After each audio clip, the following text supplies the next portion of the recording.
पण राजकीय वजन वाढव. मी नुसतं म्हणायचो हो करतो, पण मी त्यांना शब्द देतो की मला ते म्हणायचे की रोहित तुझ्या झिपऱ्या वाढल्यात, जरा झिपऱ्या कमी कर.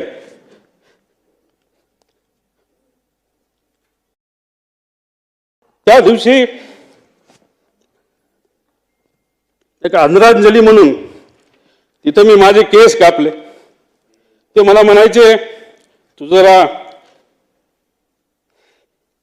शारीरिक वजन वाढले, तू जरा शारीरिक वजन कमी कर, पण राजकीय वजन वाढव.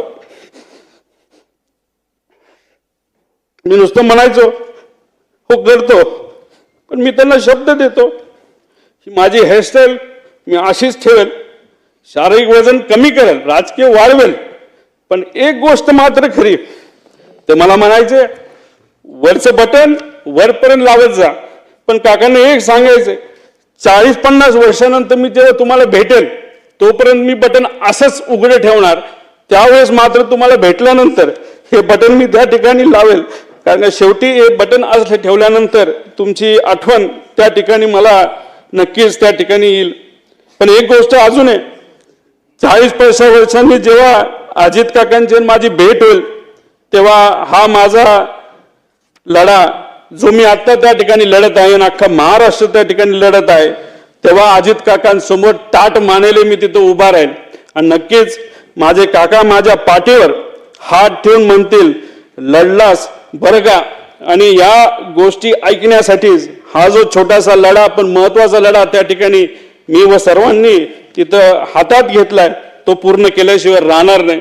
आणि दादांच्या अपघातात जो कोणी जबाबदार असेल, जो कोणी दोषी असेल, त्याला तुरुंगात टाकल्याशिवाय आणि शिक्षा दिल्याशिवाय आम्ही तर त्या ठिकाणी शांत बसणार नाही. तो किती मोठा असला आणि कुणी काय असलं तरी आम्ही घाबरणार नाही.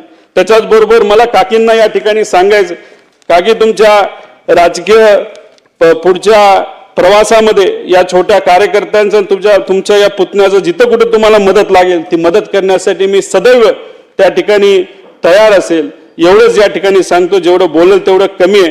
पण आमच्या या काकांच्या विचारावर, काकांच्या स्टाईलनी मी नक्कीच येणाऱ्या काळामध्ये लोकांच्या हितासाठी रोकठोक महाराष्ट्राला सबस्क्राईब करा आणि बेल आयकॉनवर क्लिक करायला विसरू नका.